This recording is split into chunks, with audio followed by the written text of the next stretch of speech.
반갑습니다. 자, 지난 시간에 이어서 오늘도 환경에 대한 얘기를 조금 해보려고 하는데요. 지난 시간에는 제가 USEIA라는 곳의 데이터를 갖고 와가지고 어떻게, 뭐 때문에 우리가 일상생활에서 자연을 지킬 수 있는 방법이 있는 건지에 대해 제가 조금 근거를 제시를 해봤거든요. 오늘은 이제 거기서 조금 더 나아가서 실질적으로 우리가 그럼 어떻게 해서 환경을 지킬 수 있느냐 그거를 볼 건데요. 썸네일 보셔서 아마 아시겠지만은 바로 오늘은 미니멀 라이프에 대한 얘기를 하려고 합니다. 아마 좀 이 단어를 들으면 이렇게 생각하실 수도 있어요. 미니멀 라이프 좀 나랑은 먼 얘기인데 이렇게 많이 생각하실 수도 있거든요. 제가 생각했을 때 제가 이런 미니멀 라이프를 지향하기 시작했던 한 2년 전만 해도 되게 흔하진 않았던 것 같거든요. 근데 지금은 뭐 서점에만 가도 미니멀 라이프에 대한 책도 굉장히 많고 그래서 굉장히 조금 이제 흔한 것 같은데, 그래도 아직까지는 많은 분들이 미니멀 라이프에 대해서 정확히 잘 모르고 계신 것 같아서 제가 조금 얘기를 해보고 싶어요. 왜냐하면 일단 이 단어만 들으면 너무 거창하게 생각을 하셔서 일단 나랑은 관계없어 이렇게 생각을 많이 하시기 때문에 그런 편견을 조금 깨버리고 싶은 것도 있어요. 그래서 제가 그걸 말하기 위해서 일단 먼저 미니멀 라이프가 그건 뭐냐 한번 사전적 정의 같은 거를 찾아봤어요. 그래서 네이버에 미니멀 라이프 이렇게 검색을 했거든요. 그러니까 뭐라고 나오냐면 불필요한 물건이나 일 등을 줄이고 일상생활에서 꼭 필요한 적은 물건으로 살아가는 단순한 생활 방식이다 이렇게 나와요.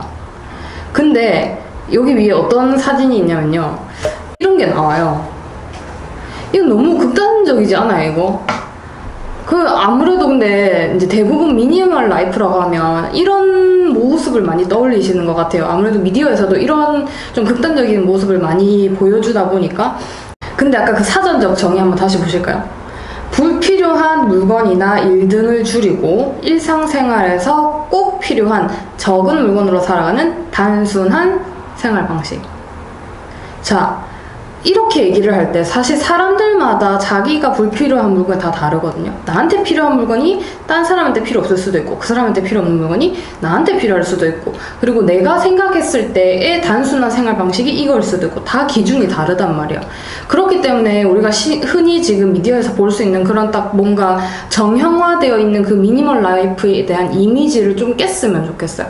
사람마다의 미니멀 라이프를 지향하는 스타일은 전 다 다르다고 생각해요. 내가 깊게 생각을 해봤을 때 나의 기준에서 어떤 물건이 필요한지 안 한지에 대한 기준을 나의 기준으로, 남의 기준이 아니고 나의 기준으로 세워서 그런 불필요한 물건을 줄이고, 그러면 그 불필요한 물건을 줄인, 불필요한 물건이 아니더라도 많이 일이 될 수도 있겠죠. 그런 줄이게 된 공간이랑 시간을 좀 더 효율적으로 사용해서 단순한 어떤 생활 방식을 추구를 하는 게, 저는 그런 게 미니멀 라이프라고 생각해요. 그러니까 각자마다 다 다른 거죠. 막 우리가 생각하는 그 이미지의 그런 게 미니멀 라이프가 아니라. 자, 그럼 여기서 미니멀 라이프가 왜 환경을 지키는데 도움이 되냐? 제가 지난 시간에 말씀드린 것처럼 우리가 실생활에서 환경을 지킬 수 있는 방법은 두 가지가 있었어요. 에너지 사용을 줄이는 것, 특히 이제 전기 에너지 사용을 줄이거나 혹은 불필요한 상품이나 서비스의 소비를 줄이는 것, 이 두 가지가 핵심이었거든요. 혹시 무슨 말인지 모르겠다 하시면 지난 시간 영상을 보고 오시기 바랍니다. 더보기란에 링크를 남겨놓을게요. 자, 그럼 본론으로 다시 돌아와서 지난 시간에 제가 미국 에너지 정보관리청에서 가지고 온 정보로 얘기를 드렸죠. 그래서 이번에도 거기서 찾은 데이터를 좀 기반해서 한번 얘기를 해볼게요. 그래서 보면은 여기 이제 2015년 기준 지금 데이터예요. 이게 제일 최근 건데, 가정에서 사용되는 전기 에너지 중에서 51%, 그러니까 가장 많은 부분을 차지하는 건데, 이 51% 어디에 사용이 되냐면 냉온풍기에 사용이 된대요. 그러니까는 공간을 데우고 공간을 식히기 위해서 사용된다는 에너지인 거죠. 그럼 결국 히터와 에어컨 사용의 에너지의 대부분, 전기 에너지의 대부분이 사용이 된다는 거예요. 그래서 여기서 말하는 것처럼 우리가 불필요한 공간이 많은 집이 아니라 딱 필요한 공간만 있는 집에서 살고, 그 공간에서 또 적절하게 아끼면서 히터와 에어컨을 사용한다면은 그걸로도 에너지를 줄일 수가 있다는 거죠. 전기 에너지를 줄일 수 있다라는 거예요. 왜냐하면 불필요한 공간이 많을수록 그 공간을 시원하게 하거나 아니면 따뜻하게 하기 위해서 우리가 히터와 에어컨을 또 계속 틀어야 되잖아요. 그럼 그런 에너지만 줄여도 우리는 전기 에너지를 줄이고 그로 인해서 환경을 지킬 수 있다라는 거죠. 자, 그리고 제가 혹시 우리나라에도 뭐 이런 에너지 관련해서 어떤 정보가 없을까 해서 제가 검색을 했는데 우리나라에도 좀 비슷한 게 있더라고요. 한국에너지공단에서 거기 홈페이지 들어가면 있는 자료인데요. 2020년 올해 나온 거거든요. 에너지 통계 핸드북이라는 게 있어요. 그래서 거기서 봤는데 지난번에 저희가 봤던 이제 USEIA는 교통, 산업, 가정, 그리고 상업 이렇게 4개 분야로 나눠서 봤잖아요. 그 분야에서 에너지를 얼만큼 많이 쓰냐. 근데 이제 우리나라는 그렇게 안 하고 조금 다르더라고요. 우리나라는 공공, 수송, 그러니까 교통이 되겠죠. 가정, 산업 이걸 같이 묶었더라고요. 그리고 산업 이 4개를 분류했는데 어쨌든 여기서도 산업에서 가장 많은 에너지를 사용하긴 하더라고요. 근데 비율이 조금 다르기는 했어요. 우리나라가 좀 더 산업에서 사용하는 에너지량이 좀 더 많았거든요. 자, 산업 분야도 여러 분야가 있을 거잖아요. 그래서 제가 거기 이제 통계 자료 보니까 산업 중에서도 어떤 분야의 산업에서 가장 에너지를 많이 사용을 할까 봤더니 석유화학이라는 부분이 56.9%로 나오더라고요. 여기가 제일 많은 비중을 차지를 했어요. 그래서 이게 뭐 하는 데인가 잘 모르겠더라고요. 그래갖고 제가 찾아봤는데 이제 석유를 가공할 때 나오는 물질이 있대요. 그래서 그거를 베이스로 해서 우리가 흔히 알고 있는 플라스틱이라든지 합성고무, 뭐 합성원료 이런 거를 만든대요. 그래서 또 그거를 만든 걸 가지고 또 어떤 게 나오느냐 봤더니 우리가 거의 생활에서 다 쓰는 물건들 있잖아요. 예를 들면 뭐 전기 전자제품, 컴퓨터, 자동차, 뭐 건설, 뭐 전부 거의 다 쓰이고 더 놀라운 거는 그렇게 만들어진 제품이 우리 일상생활의 거의 70%를 차지를 한대요. 여기 더 있어요. 심지어 우리 뭐 이렇게 알고 있는 유리, 이제 창문에 있는 유리도 그렇고 뭐 금속들, 그 다음에 석재라 해갖고 이제 돌 같은 거, 전 돌은 돌인 줄 알았는데 거기도 들어간다더라고요. 그리고 나무. 세상에 나무에서도 전 나무 진짜 다 나무인 줄 알았는데 그게 아니고 합성 수지를 이용해서 만든 합성 목재도 많대요. 완전 저 진짜 깜짝 놀랐어요. 그러니까 우리가 일상생활에서 볼 수 있는 그런 대부분의 물건, 재화들의 70%가 이런 환경을 파괴하는 방식으로 만들어진 물건이기 때문에 우리가 이런 것들의 사용을 불필요한 사용만 줄여도 우리가 그만큼의 에너지를 줄이고 그래서 결론은 뭐다? 우리가 미니멀리스트가 되면 환경을 지킬 수 있다라는 거죠. 오케이, 그래서 나는 미니멀 라이프 좋은 거 알겠다. 환경 지키는 거 알겠는데 그럼 어떻게 시작하냐? 나 너무 복잡한 거 싫은데 간단해요. 비우셔야 합니다. 비우셔야 해요. 왜냐? 불필요한 물건으로 쌓여있던 이런 공간을 비우게 되면 그만큼 공간이 비워져요. 그러면서 내가 어떤 물건이 어디에 있는지를 파악할 수 있게 돼요. 그러면 내가 진짜 집에 뭐가 있고 없고 이런 거를 머릿속에 진짜 다 거의 알고 있거든요. 그러면은 내가 불필요한 소비를 줄일 수가 있어요. 왜냐? 집에 이미 있는 거니까. 그리고 이렇게 배워가는 과정에서 또 뭘 배울 수가 있냐면 나한테 진짜 필요한 물건이 뭔지 나의 기준에서 그거를 정할 수 있는 그런 어떤 기준이 세워져요. 그래서 정말 중요한 작업이에요. 그래서 제일 제가 먼저 하라고 말씀드리는 거는 비워내기. 그리고 이런 물리적인 공간이 비워짐으로써 그런 나의 기준, 어떤 물건을 바라볼 때, 물건을 살 때, 물건뿐만 아니고 무엇이든지 간에 삶의 모든 영역에서 나한테 뭐가 필요하고 뭐가 불필요한 것에 대해서 좀 뚜렷한 나의 생각을 가질 수 있게 돼요. 그게 굉장히 중요한 것 같거든요. 그럼으로써 내가 불필요한 소비를 줄일 수 있고 그리고 미니멀 라이프 첫 시작이 되는 거죠. 근데 이렇게 얘기하면 보통 어떻게 반응을 보이시냐면 저는 집에 애기가 있어가지고 물건이 너무 많아서 그다음에 아니면은 뭐부터 비워야 될지 도저히 모르겠어요.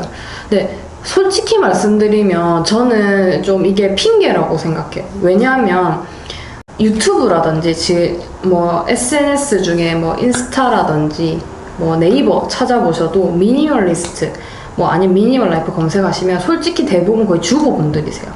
근데 그분들이 뭐 처음부터 뭐 다 잘 버렸냐? 태어날 때부터 아니잖아요? 그분들은 뭐 자녀분이 없냐? 아니잖아요? 그분들은 뭐 처음부터 다 알고 뭐 어떻게 해야 되는지 알고 시작한 거는 아니실 거잖아요. 저는 어떤 사람이 할 수 있고 만약에 그런 사람들이 수가 많다면 그 나머지 대부분의 사람들도 다 할 수 있다라고 생각해요. 단 마음가짐의 차이겠죠.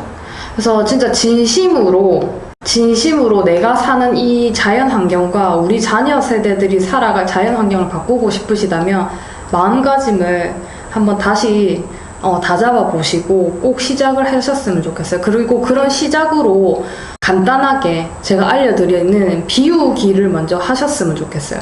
근데 이제 이렇게 하면 이제 비우기에 대한 게 사실 워낙 이제 정보가 많아요. 더 복잡하게 생각하시는 것 같아요. 너무 해야 될 게 많은 것 같다. 근데 저는 제가 느꼈을 때 일단 비우는 데 있어서 딱 하나만 기억하면 될 것 같아요. 딱 하나의 질문. 그것만 생각하면서 물건을 하나하나 보시면서 생각하면서 비웠었으면 좋겠어요. 그게 뭐냐면 내가 지난 1년 동안 이 물건을 사용했는가?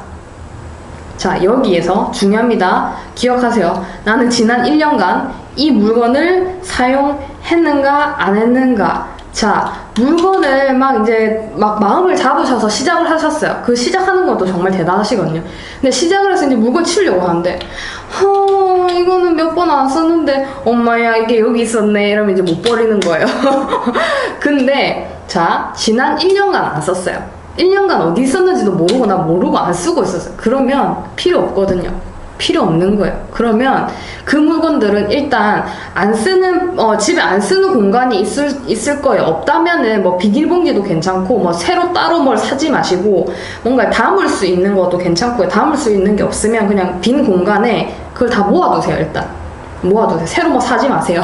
뭐 케이스 이런 거 사지 말고 내 물건 정리하면서 내가 이거는 1년 동안 지난 1년 동안 안 썼다. 그럼 그것만 생각하세요. 딴 거 넣지 마세요. 머릿속에 아깝다 이런 거 튕겨내고 이거 있었네 몰랐네 써야겠다 이제 안 돼요. 그냥 1년 동안 안 썼으면 필요 없는 거니까 한 군데 모아두세요.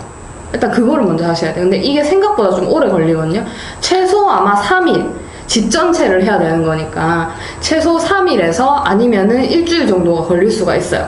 좀 여유를 가지시고 차근차근 한번 모아보세요. 일단 모으기만 하세요. 버리면 안 돼요. 일단 그것도 다 처리를 하는 방법이 있어요.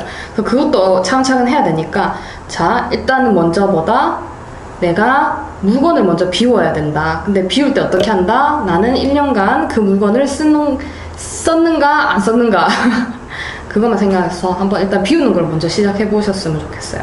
우선 그렇게 비우는 걸 시작을 하면 여러분은 이제 환경을 생각을 하는, 우리가 사는 환경을 지키기 위해서 노력을 하는 그런 미니멀 라이프를 시작하는 첫 단계를 딱 밟으시는 거거든요. 사실 별거 아닌 것처럼 보일 수 있지만 우리가 사는 환경과 앞으로 우리 자녀 세대들이 살아갈 환경을 지키기 위해서 하는 행동이니까 아주 큰 행동이겠죠. 제가 지금까지 이렇게 열심히 왜 우리가 미니멀리스트가 되어야 하는지 설명을 했으니까 아마 많은 분들이 동의를 하셨을 거라 생각을 하고, 제가 또 다음 영상에도 이런 식으로 소소하게 조금씩 얘기를 해볼게요. 사실 지금 이거 하면서 자꾸 정보 찾아보고 조금 공부하는 데 시간이 좀 걸렸어요. 근데 이렇게 안 하면, 데이터를 안 넣으면 신뢰성이 좀 떨어질 것 같아서 했는데, 앞으로도 필요하다면 조금씩 넣을 거예요. 근데 이제부터는 저는 조금 저의 진짜 꿀팁을 알려드리고 싶긴 하네요. 아무튼 그래서 다음 시간에도 제가 좋은 정보를 갖고 오도록 노력하겠습니다. Bye guys!